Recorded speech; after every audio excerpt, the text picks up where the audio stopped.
Princesses and princes of place information, we're going to set up Google Place Autocomplete so that we can easily present a search box for the user to search for and select a university from any place in the world. And this will get not only the place name, but also the latitude and longitude. Let's code! Now we want to show the team's home university on a map, but before we can do that, we need to make it easy for the team to type in the name of their school and select the school name. Now the reason why we want to do that is we're going to use Google Place Autocomplete, and this is going to also get the latitude and longitude of the university. Then we can save this to the team's coordinate property, and in the next video, you'll learn how to take these coordinates and plot them on a map. Now my browser is open. I'm in the documentation for Google Place Autocomplete for Swift and iOS. You can just search for this online to find this page, and I'm going to click on Get Started. And if we scroll down, we see that you need an API key to use the Google Place API. Now Google gives you a $300 usage credit. That's plenty more than students need, and I've never run out of my usage credit either. I have noticed it times out after a year. If you run into that problem, you can just create another Gmail account and use that for tutorials. Now, I assume at this point that folks watching this video have already gone through earlier examples, linking their Gmail account to the Google Cloud account and setting up free credit. Now, we did this together in the Weather Gift video when we first used the Google Places API. If you haven't done this, be sure to take any extra steps that show up when prompted. I'm just going to click on this link that says Get an API Key. Then on this page, scroll down to find the link to Google Cloud Platform Console. Click that and your Google Cloud Platform Console will open up. And again, if you don't have a Google Cloud account or you haven't signed in, this is where you'd be prompted to create an account or sign in. I'm actually using a new Gmail address for this, so you can see up top it's actually telling me that I can activate my free $300 credit, so I'm going to go ahead and do that. I click the Activate button and upgrade, but again, if you've been following our tutorials, you don't need to take this step because you probably already did it. You may or may not have this Learn Tutorial pane showing on the side. I'm just going to hide this by clicking on the X. And what I'm going to do is create a new project on Google Cloud in order to be able to save the API for my Hackathon project. So in order to do that, I'm going to click on this pull-down menu up here. Now mine says Weather Gift because I've been working on Weather Gift using this account before. Yours may or may not say anything here, or it might say something like Create New Project. Now regardless of what it says, click on this spot.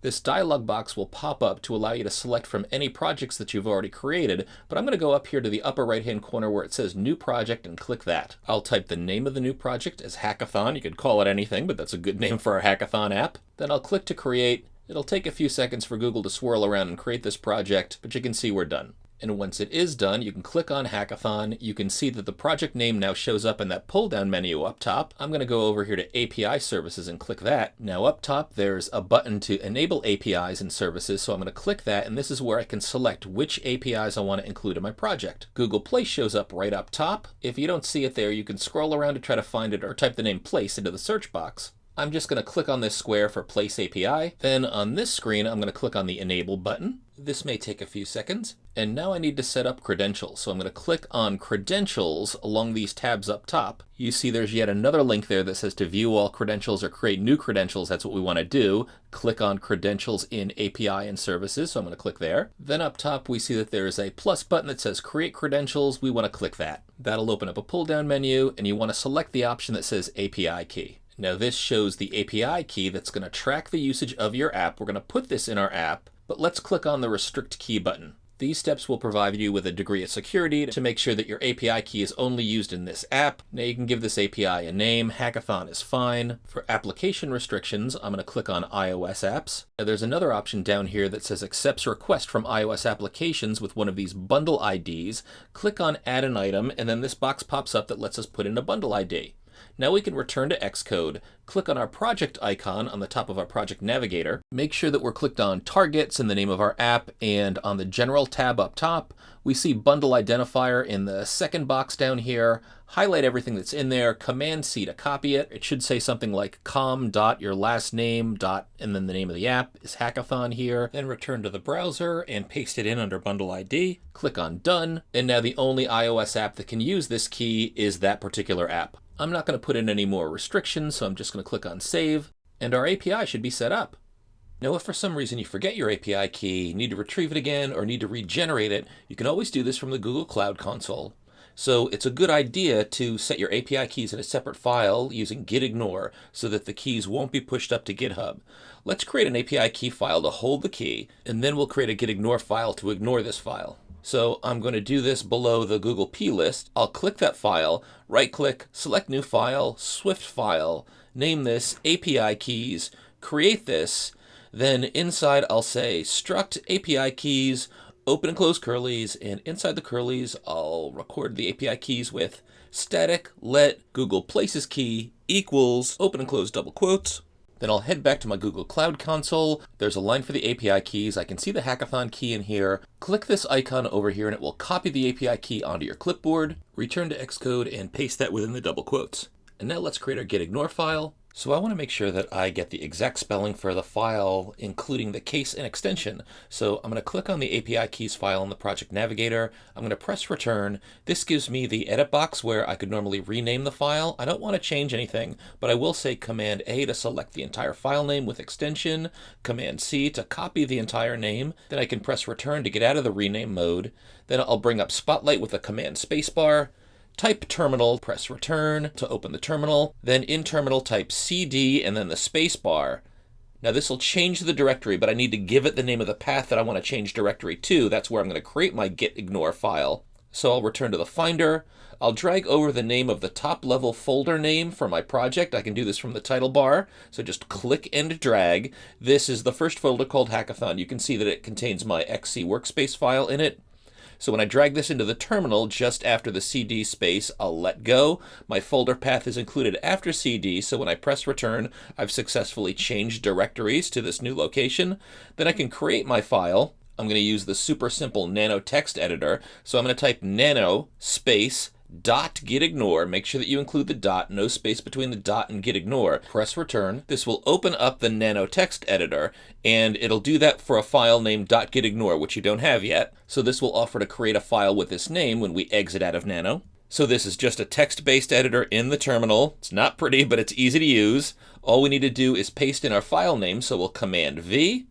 Then to get out of here, we type Control X to exit. You can see the command listed in the menu down below.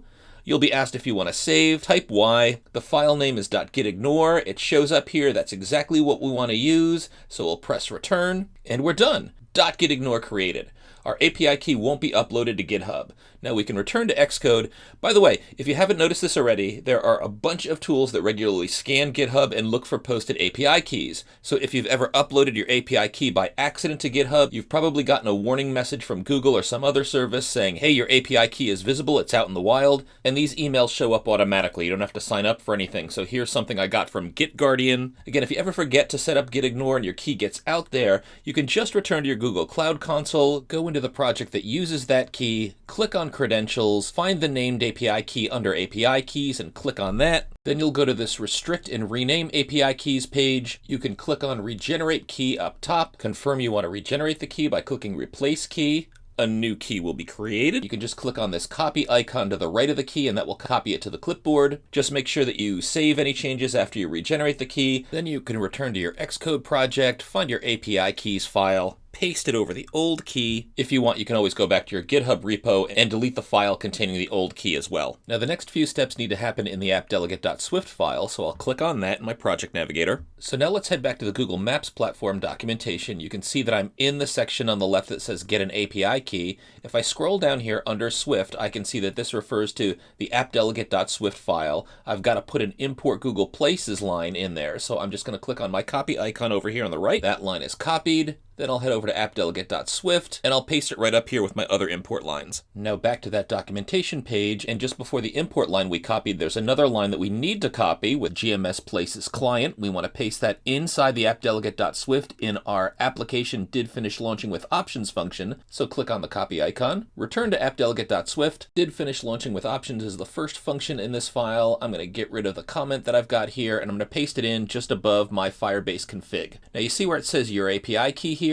Delete this whole string, including the double quotes, and we can replace this with API keys dot Google Places key. Now the rest of the work we're going to do is going to be in our team detail table view controller file. So why don't we click that and head back over to our documentation. And then on the left-hand side, let's click on Place Autocomplete to see the documentation for that specific set of features. And if we scroll down, the first thing that we need to do is import Google Places into our file. So we'll grab that, copy with a Command C, Head back over to our code in Team Detail Table View Controller, paste it in, and now we need to code the action for our Find Location bar button item in the lower right-hand corner of this view controller, and this should pull up the Google Places Autocomplete dialog, where we can just type in the name of a place and Google will find it for us so that we can pick that place. So in our previous video, we've already created an IB action called Find Location Press that we can find at the bottom of this file. I'll make a space for some code that we're going to copy in from the documentation page. Scroll just a bit below where we were to find this function that starts with an obj-c. We want the first two lines in this function, the let autocomplete controller and the autocomplete controller.delegate. So highlight both of those, copy them, Command-C, head back to our code, paste them into our IB action, then head back to our documentation, and we want one more line. This is the present view controller code. So the first two lines create a special Google GMS autocomplete view controller, set up the delegate, and then this line will present it. Those are the three things that we need to do inside of this IB action so that when the user presses this bar button item, the Google autocomplete dialog pops up. So head back to our code, paste this into our IB action, and the action is done. Those three lines are all we need. Now back in our documentation, if we scroll down just a bit, we can find an extension, and I'm going to highlight the entire extension. So make sure that you start just before the E in the extension, scroll down to the last curly. Once you've got it highlighted, Command-C, return to our code, and paste this in just below the last curly. Now we've got to change the class name for the extension, so I'll just scroll up to the top, highlight Team Detail View Controller, copy this, replace the generic name View Controller. We can build and run. There are a few warnings in here because these print statements print optionals, but we'll ignore them because we're going to print these in just a second. We just want to make sure that we can pull up our Google Place Autocomplete dialog by clicking on Find Location, and we'll take a look down on the console to see if the name, place ID, and attributions prints out. And here's our app. Let's click on Hoder's Coders. When we click Find Location, we see the IB action works perfectly. The Google Place Autocomplete View Controller pops up. All the code for this is handled inside the CocoaPod, so we just had to call those three lines and add in the extension. Let's see if there's a real place named Winterfell. Start typing that in. Place Autocomplete immediately searches as we type. Very nice. And hey, there's some Winterfells. Let's click on this one in Ottawa. That seems more true north than North Carolina. And we see down on the console the place name as the optional Winterfell private. The place ID, this is just a massive string that Google uses to keep track of individual places. We don't need that. In fact, let's head back to our code and replace these three lines so that we can take what we need from this place object and put it inside of our team object. So again, this is just a simple exercise. We're not filtering for just universities here. We're assuming anything that somebody types in will be the name of the university. So we want to take whatever Google returns in place.name and put that in our university property of our team object. So we'll say team.university equals place, that's what's returned by Google, and it has a .name property. Now notice .name is an optional, so what we'll do is if for some reason nil is returned, we'll use nil coalescing with two question marks, and we'll pass in the string unknown school. Now after we get the university name that the user has selected, we'll want to update user interface. So we'll call that function just below we set team.university. But there's one small catch here. If we go up and take a look at update user interface, this takes everything out of the team properties, that's what we see on the right on the other side of the equal sign, and it puts them in the various text fields in the text view. Now if the user has typed in some stuff in these fields already, the problem is if the user has already typed some stuff into any of the fields or the text view, we haven't gotten the latest stuff that they typed into the text property and put this into the team object. We only update this team object when we prepare for segue and we leave this view controller, and we do that by calling the function below this, update from user interface. It's great that we have that function, so to make sure that we have everything that the user has typed before we call update user interface, we'll go back down to our code that gets this selection from Google Place Autocomplete. We'll first call update from user interface. This gets anything that the user has typed into the text field in our text view. We can delete the three print lines. We don't need those. Below that, we update team.university with place.name. And now when we call update user interface, the team object has all of the latest values. Now I'm also going to save the place coordinate containing the latitude and longitude of the place to the team's coordinate property. So we'll say team.coordinate equals place.coordinate, and take a look at the place.coordinate property here. So Google's place object actually uses a CL location coordinate 2D type. That's the same type that Apple uses, so that's great. We don't have to do any type conversion. And then even though I'm not going to be displaying the numbers for the coordinates, I am going to use these in the next video when we plot the coordinate on a map. So for now, let's just show the coordinates in the project description so that we can be sure that we've got the coordinate numbers, and we'll remove these printed coordinates in the next video. So in the next line, why don't we just say team.projectDescription equals double quotes, string interp, comma string interp, and inside the string interps we'll say team.coordinate.latitude and then team.coordinate.longitude. And we can build and run. No errors. Let's click on Hoder's Coders. We'll select Find Location, search for Winterfell, select this first one in Ottawa, and we see when we select that, not only do we get the name Winterfell Private in University, but we also see the description is the coordinates. Now, unfortunately, it looks like we've also got that in our project name too, so we'll need to change that. It's an easy thing to correct, but I'll save this for now. Why don't we do a change with the Swiftettes too? We'll change them from being at Boston College to Wellesley College. Everything's updating perfectly. And now to fix that issue with project name, we'll head back up to Update User Interface, and project name field.text should equal to team.projectname. And that was just my error. Hopefully you didn't have that in your code. But with that said, we've got Google Place Autocomplete set up. In the next video, we'll be ready to set up the map. Keep at it, coder.